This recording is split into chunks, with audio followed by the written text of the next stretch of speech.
नर रत्नों की खदान सुसंस्कृत परिवार। लेखक पंडित श्रीराम शर्मा आचार्य। पाठ एक।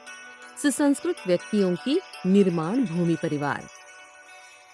बगीचे में जिस प्रकार हर तरह के फूल उगाए जा सकते हैं, उसी प्रकार परिवार की बगिया में भी जैसे चाहे अच्छे बुरे किसी भी प्रकार के किसी भी तरह के फूल पौधे लगाए जा सकते हैं।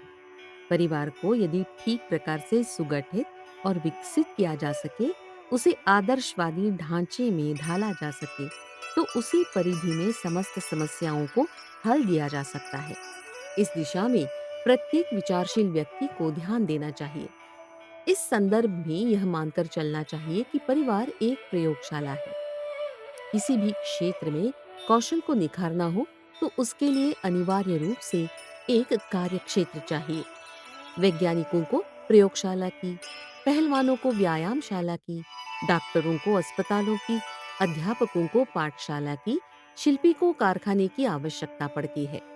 कौशल का अभ्यास और निखार इन्हीं कार्यक्षेत्रों में होता है। यदि ये साधन न हो, तो एकाकी प्रयत्न से ही अपने पुरुषार्थ को प्रकट एवं विकसित कर सकना किसी के लिए भी संभव न होगा। साधना, अध्यात्म साधना, जीवन साधना का अभ्यास कहाँ किया जाए? इसके लिए दो स्थानों की आवश्यकता है। एक पूजा कक्ष, दूसरा प्रयोग क्षेत्र। प्रयोग क्षेत्र की दृष्टि से परिवार ही सर्वसुलभ है। व्यायामशाला में जो सीखा है, उसे दंगल में प्रयुक्त करना पड़ता है। स्कूल में जो पढ़ा है, वह दफ्तर में व्यवहृत होता है। मेडिकल कॉलेज की पढ़ाई अस्पताल के मरीजों पर क्रियान्वित होती है। इसी प्रकार पूजा प्रार्थना से अंतरंग और स्वाध्याय सत्संग से बहिरंग सत्प्रेरणाएं प्राप्त होती है। उन्हें कार्यक्रम में परिणत करने और अभ्यास में उतारने की भी आवश्यकता है। अन्यथा व्यावहारिक प्रयोग के अभाव में योगाभ्यास और अध्ययन चिंतन निष्क्रिय पड़ा रहेगा। उस स्थिति में उपासना के बीजारोपण को खाद पानी न मिलने से उसके सूखने और मुरझाने की ही आशंका बनी रहेगी। परिवार की प्रयोगशाला में अपने निज के तथा समस्त प्रियजनों के गुण कर्म स्वभाव के परिष्कृत करने का अभ्यासक्रम आरंभ किया जाए, तो उससे दुहरा लाभ है, भौतिक भी और आध्यात्मिक भी। भौतिक इस अर्थ में कि कुटुंब परिवार के समस्त परिजनों को अपने व्यक्तित्व को सुविकसित करने के रूप में एक महान उपलब्धि का लाभ मिलता है। यह उपलब्धि इतनी बड़ी है कि उसे कुबेर की संपदा से भी बढ़कर माना जा सकता है। स्तर बढ़ने का अनुदान ऐसा है जिससे समस्त परिजनों के उज्जवल भविष्य का आधार खड़ा होता है। उस परिष्कृत वातावरण में रहने वाले सभी लोग सामान्य परिस्थितियां रहने पर भी असामान्य प्रसन्नता अनुभव करते हैं और हंसते हंसाते प्रगति के उच्च शिखर तक जा पहुंचते हैं। निर्माण के अनेक स्वरूप हैं। निजी मकान बना लेना, कारखाना खड़ा करना, नगर बसा देना, धर्मशाला पाठशाला बनाना जैसे कितने ही काम ऐसे हैं जिन्हें समर्थ और समझदार लोग पूरा करते और प्रसन्न होते देखे गए हैं। साहित्यकार, वैज्ञानिक, कलाकार कई प्रकार की उपलब्धियां अपने पीछे छोड़ जाते हैं और मरने के बाद भी उनकी स्मृति जनमानस पर बनी रहती है। इस तरह की सफलताएं विलक्षण प्रतिमा और विशिष्ट परिस्थिति पर निर्भर है। इच्छा रहते हुए हर कोई इस तरह की सफलता पा नहीं सकता। इन सबसे अधिक महत्वपूर्ण और अधिक सरल काम परिवार निर्माण का है। उसे कर गुजरने वाले जिस श्रेय के अधिकारी बनते हैं, उसे अखबारों में भले ही न छपा जाए, पर यथार्थता की कसौटी यह कहेगी कि यह प्रयास अप्रतिम रहा। संत विनोबा की माता ने अपने परिवार की जिस स्तर पर संरचना की, उसके फलस्वरूप मानवता को कृतकृत्य होने का अवसर मिला। शिवाजी, नेपोलियन आदि अगणित महामानव माताओं द्वारा बनाए गए हैं। कौशल्या, कुंती, मदालसा, शकुंतला, सीता आदि ने प्रजनन ही नहीं, सृजन भी किया था। गुरु गोविंद सिंह जैसे कितने ही युग पुरुषों की कथा गाथा में उनके परिवार का स्तर भी चार चांद लगाता है। भगत सिंह को परिवार की परिस्थितियों ने प्रेरणा दी। नेहरू परिवार की अपनी परंपरा है। विश्व इतिहास से लेकर आधुनिक पर्यवेक्षण तक में ऐसे अनेकानेक प्रसंग दृष्टिगोचर होते हैं जिनमें परिवार निर्माण के लिए प्रयत्नशील व्यक्तियों ने महान सृजनकर्ताओं की तरह ही संसार की महती सेवा साधना संपन्न की है। परिवार निर्माण एक विशिष्ट स्तर की साधना है। उसमें योगी जैसी प्रज्ञा और तपस्वी जैसी प्रतिभा का परिचय देना पड़ता है। कलाकार अपने आप को साधता है, किंतु परिवार निर्माता को एक समूचे समुदाय के विभिन्न प्रकृति और स्थिति के लोगों का निर्माण करना पड़ता है। यह कार्य सघन आत्मीयता, समग्र दूरदर्शिता एवं समर्थ तत्परता से ही संभव हो सकता है। इसके लिए धरती जैसी सहनशीलता, पर्वत जैसी धैर्य धारणा और सूर्य जैसी प्रखरता का समन्वय संजोना पड़ता है। इन सद्गुणों के अभाव में विपुल सुविधा साधन जुटाने पर भी परिजन कुसंस्कारी बनते और अभिभावकों को त्रास देते रहते हैं। परिवार निर्माण में निरत व्यक्ति कुटुंबियों की जितनी सेवा करते हैं, उससे कहीं अधिक लाभ आत्मनिर्माण के रूप में उठाते हैं। दो लाभ प्रत्यक्ष है, तीसरा परोक्ष। सुसंस्कृत परिवारों के अनुदान संसार को, समाज को सुखी समुन्नत बनाने में इतना योगदान देते हैं, इसका लेखा जोखा यदि रखा जा सके तो प्रतीत होगा कि यह परमार्थ परोपकार का एक उच्च स्तरीय प्रयोजन है। यहाँ यह बात हजार बार ध्यान रखने की है कि परिवार निर्माण का कार्य नए बच्चे पैदा करना और उनका सुधार निर्माण करने की कल्पना करना किसी भी प्रकार नहीं है। अपनों और वीरानों में कोई अंतर नहीं पड़ता। निर्माण छोटे बच्चों का ही होता है, ऐसी बात भी नहीं है। प्राचीन काल में छोटों के लिए गुरुकुल और बड़ों के लिए आरण्यक बनाए और ऋषियों द्वारा चलाए जाते थे। गांधी, बुद्ध, टैगोर आदि आश्रम बनाकर रहे थे। यह विशुद्ध रूप से पारिवारिकता का प्रयोग है। संतों की जमातें, सैनिकों की छावनियां वस्तुतः पारिवारिकता की ही प्रयोगशालाएं हैं। भले ही अन्यान्य कार्यक्रमों की प्रधानता रहने से उनका मूल स्वरूप धूमिल ही क्यों न हो गया हो, अगले दिनों लार्जर फैमिली का बड़े पैमाने पर प्रयोग होगा। यह संयुक्त परिवार पद्धति का एक सुधरा हुआ रूप है। शांति कुंज गायत्री नगर में वस्तुतः पारिवारिकता का ही प्रयोग चलता है। मिशन के सामने नैतिक, बौद्धिक और सामाजिक क्रांति के कितने ही कार्यक्रम ऐसे हैं जिनसे प्रतीत होता है कि विश्व में अनेकानेक ऐसी हलचलों का सूत्रपात होने जा रहा है जो समय के प्रवाह को उलटकर रख देगी। इन सब से महत्व का और तथ्यपूर्ण प्रयत्न ये है कि जन जन की प्रकृति और प्रवृत्ति पर पारिवारिकता छाई रहे। इस एक ही सत प्रवृत्ति के अंतर्गत उन सभी सद्गुणों और सत संभावनाओं का समावेश हो जो अंतरंग और बहिरंग क्षेत्र में घुसी हुई संकीर्णताओं और दुष्प्रवृत्तियों से जूझते और पछाड़ने में पूरी तरह समर्थ हो सकती है। पारिवारिकता देखने सुनने में बाल बच्चों का भरण पोषण करने जैसी कार्य पद्धति प्रतीत होती है, जिनमें यौनाचार और निवास निर्वाह की व्यवस्था सुविधा को कारणभूत समझा जा सकता है। यह उसका उथला स्वरूप है। वस्तुतः उसे आत्मसंयम और उदार व्यवहार की ऐसी मिलीजुली पद्धति कहना चाहिए जिसमें भाव संवेदनाओं का ही सर्वोपरि महत्व है।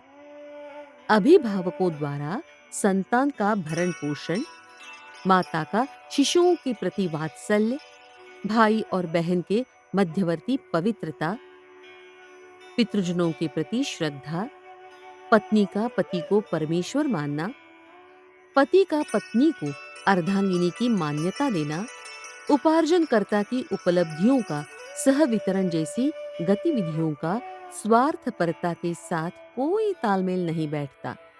ये सारी व्यवस्था पूरी तरह उच्च स्तरीय भाव संवेदनाओं पर आधारित है। यदि अधिकार को लाभ और स्वार्थ और प्रमुख मानकर सोचा जाए तो इस गठन में असमर्थों को छोड़कर कोई भी सम्मिलित होने को तत्पर न होगा। पत्नी रोटी के टुकड़ों पर जीवन भर की शारीरिक मानसिक गुलामी स्वीकार क्यों करे? पति अपनी कमाई से स्वयं गुलछर्रे क्यों न उड़ाए? स्वयं गुलछर्रे क्यों न उड़ाए? पत्नी को गले से क्यों बांधे, जबकि यौनाचार अधिक सस्ते में पूरा होता रह सकता है। माता को बच्चा पेट में रखने से लेकर अपना लाल रक्त सफेद दूध के रूप में पिलाने, यौवन निचोड़ने जैसे अनेक कष्टसाध्य उत्तरदायित्व ओढ़ने में क्यों प्रसन्नता हो।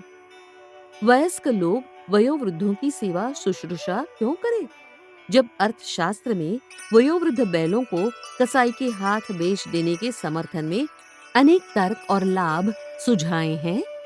तो उसी आधार पर क्यों न घर के वृद्धजनों को उसी घाट उतार दिया जाए। भौतिक लाभ हानि की दृष्टि से विचार करने पर असमर्थों को भले ही परिवार से कुछ लाभ दिखता हो, समर्थों को स्पष्टतः हानि है। ऐसी दशा में स्वार्थ बुद्धि समर्थों को यही परामर्श दे सकती है कि परिवार बसाने और पालने के झंझट में न पड़कर स्वेच्छाचारी मनमौजी जीवन जिए। कल्पना की जा सकती है कि यदि भौतिकवादी तर्क प्रतिपादनों और स्वार्थपरक आकर्षणों की पद्धति अपना ली जाए, तो फिर परिवार बसाना मात्र घाटे का सौदा ही रह जाएगा और उसे अपनाने के लिए कोई समर्थ समझदार कभी तैयार न होगा। ऐसी दशा में मनुष्य जाति का अस्तित्व कितने दिन तक इस धरती पर स्थित रहेगा, यह कहना कठिन है। पारिवारिकता के पीछे भाव संवेदनाओं का उभार ही प्रधानतया काम करता है। उसमें उदारता की उदात्त प्रेरणाएं ही मचलती देखी जा सकती है। घाटा, असुविधा, समर्पण का प्रतिपादन उच्च स्तरीय अध्यात्म सिद्धांतों के अतिरिक्त और किसी दर्शन के सहारे नहीं हो सकता। पुण्य परमार्थ का समर्थन अर्थशास्त्र और मनोविज्ञान के आधार पर संभव नहीं। यह विशुद्ध रूप से अध्यात्म दर्शन का ही अनुदान है। आत्मा की भूख, आत्मसंतोष की प्यास मनुष्य को उत्कृष्टता अपनाने और परमार्थ प्रयोजनों में रस लेने के लिए विवश करती है। यही है वे आधार जिन्होंने मानवीय चेतना में पारिवारिकता का संचार किया है। उसके साथ ही उन अनेकानेक सत्प्रवृत्तियों के उपहार दिए जिनके कारण मनुष्य को देवता की संतान या ईश्वर का राजकुमार कहा जाता है। सद्भावनाओं का उत्पादन और संवर्धन करने के लिए जितना उपयोगी और उर्वर क्षेत्र परिवार है, उतना दूसरा और कोई नहीं। सद्भावनाओं का उपयोग देशभक्ति, समाज सेवा, सहकारिता, शिक्षा, स्वास्थ्य, साहित्य, कला आदि किसी भी क्षेत्र में किया जा सकता है, किंतु उसका मौलिक उत्पादन वहां नहीं हो सकता। संस्कारों में समाविष्ट बहादुरी किसी को सेना में भर्ती होने के लिए प्रोत्साहित तो कर सकती है, पर ऐसा कठिन है कि किसी कायर प्रकृति के मनुष्य को छावनी में कैद करके वीर बहादुर बना दिया जाए। समाज सेवा के अनेक क्षेत्रों में अनेक व्यक्ति ऐसे कामों में संलग्न दिखाई पड़ते हैं जो निश्चित रूप से लोकोपयोगी होते हैं, किंतु गहराई से देखने पर पता चलता है कि उनमें संलग्न व्यक्तियों में से कितने ही गुपचुप ऐसे अनाचार करते हैं जिससे लोक कल्याण के आवरण में विनाश और अपव्यय ही पल्ले पड़ता है। होना ये चाहिए था कि लोक सेवा के कार्यों में निरत व्यक्ति उस प्रक्रिया से प्रभावित होते और यदि मूलतः जनसेवी नहीं थे तो भी उस प्रवाह में बहकर समाज सेवा के रंग में रंग जाते। पर जब ऐसा होता नहीं दिखता, तो इस निष्कर्ष पर पहुंचना पड़ता है कि मनुष्य की मौलिक प्रकृति इतनी प्रबल है कि उसका बदलना सामान्य तौर से नहीं, किसी विवशता उत्पन्न करने वाले अत्यधिक दबाव से ही संभव है। यह तथ्य बताते हैं कि मनुष्य की मूल प्रकृति संवेदना प्रधान है और वह शिक्षण एवं वातावरण से यत्किंचित ही प्रभावित होती है। उसका वह ढांचा सबसे अधिक मजबूत होता है जो गर्भावस्था से लेकर 10 वर्ष की आयु की अवधि में परिवार की परिधि में रहते हुए उपार्जित किया जाता है। अस्तु इस तथ्य को ध्यान में रखना होगा कि मानवीय व्यक्तित्व में सद्भावनाओं का, सत्प्रवृत्तियों का समावेश करना है, तो इसके लिए आदर्शवादी कार्यक्रमों में सम्मिलित रहने या रखने से ही काम नहीं चलेगा। यदि ऐसा न रहा होता तो तथाकथित नेतागण जो जन साधारण को आदर्शवादी चिंतन और कर्तृत्व की प्रेरणाएं देते रहते हैं, अपनी निजी जीवन में भी उनका पालन करते। परमार्श का एक प्रकार का आचरण दूसरे प्रकार का यह सिद्ध करता है कि बुद्धि से वाणी से कुछ भी कहा जा रहा हो, मूल निष्ठा उससे भिन्न है। यह निष्ठा ही असली व्यक्तित्व है और उसके निर्माण में परिवारगत प्रभाव एवं वातावरण की उपेक्षा नहीं की जा सकती। वस्तुतः उसी का प्रभाव चिरस्थायी होता और दूरगामी परिणाम उत्पन्न करता है। यह प्रभाव पारिवारिकता की भावना से समन्वित आचरण और व्यवहार के माध्यम से ही उत्पन्न किया जा सकता है। भावना या निष्ठा किसी भी प्रकार की क्यों न उत्पन्न करनी हो, उसके लिए पारिवारिकता की भावना ही कारागर हो सकती है। कहा जा सकता है, व्यक्तित्व में जिस तरह के भी संस्कार उत्पन्न करने हो, उसके लिए पारिवारिक सद्भावना से ही काम चल सकता है।